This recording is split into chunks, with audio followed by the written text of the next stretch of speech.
सोचो, अगर तुम्हारी लाइफ में सब कुछ हो, पैसे, कंफर्ट, फ्रीडम, फिर भी अंदर से एक अजीब सा एम्प्टी फील हो। क्या कभी ऐसा लगा है कि तुम बिजी तो हो, लेकिन एक्चुअली किसी डायरेक्शन में नहीं जा रहे? सुबह उठते हो, दिन भर काम करते हो, रात को सो जाते हो, और फिर नेक्स्ट डे वही रिपीट। लेकिन एक जगह दुनिया में ऐसी भी है जहां लोग सिर्फ लंबी लाइफ नहीं जीते, बल्कि खुश रहते हैं, एक्टिव रहते हैं, और हर दिन उनके पास जीने का एक क्लियर रीजन होता है।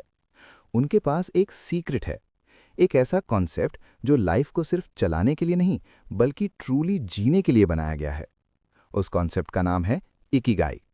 आज की इस वीडियो में तुम्हें सिर्फ एक बुक समरी नहीं मिलेगी, तुम्हें मिलेगा एक ऐसा पर्सपेक्टिव जो शायद तुम्हारी लाइफ देखने का तरीका ही बदल दे।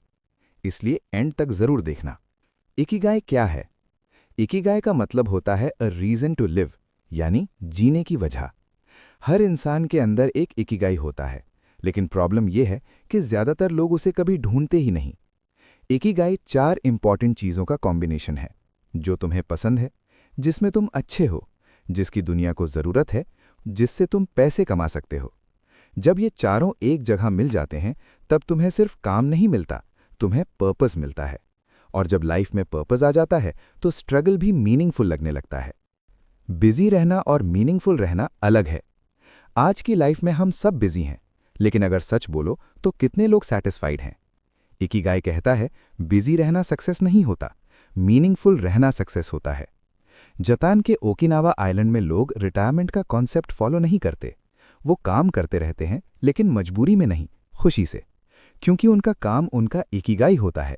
उनके लिए काम स्ट्रेस नहीं, एक पर्पस होता है।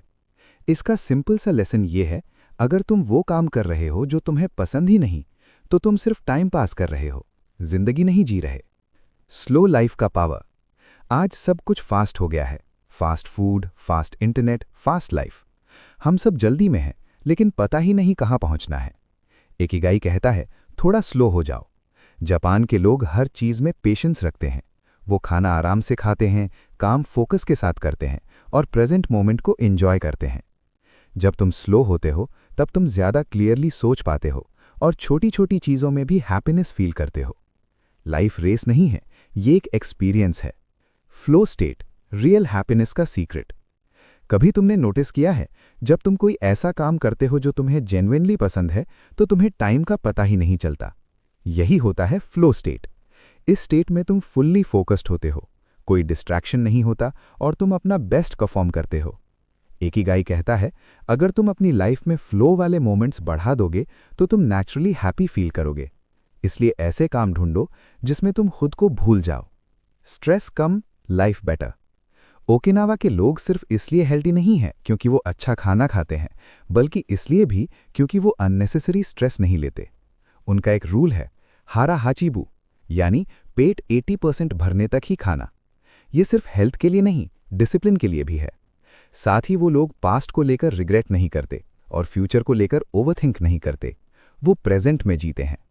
आज हमारी सबसे बड़ी प्रॉब्लम यह है कि हम या तो पास्ट में फंसे हुए हैं या फ्यूचर के टेंशन में, और इसी वजह से हम प्रेजेंट लूज कर देते हैं। रिलेशनशिप्स का इंपॉर्टेंस।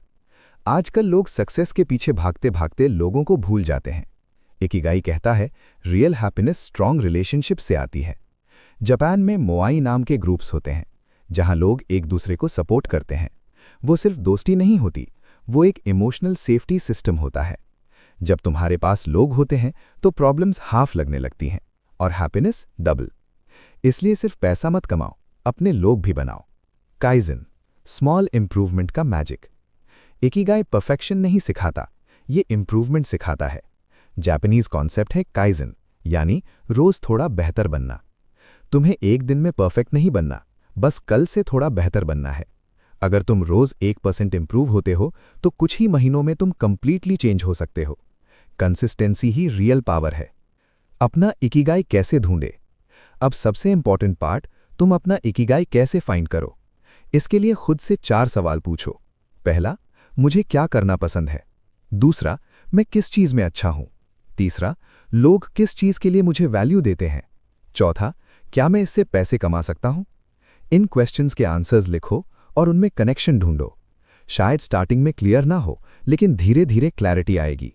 इकिगाई एक डेस्टिनेशन नहीं है, ये एक प्रोसेस है। Real truth about life.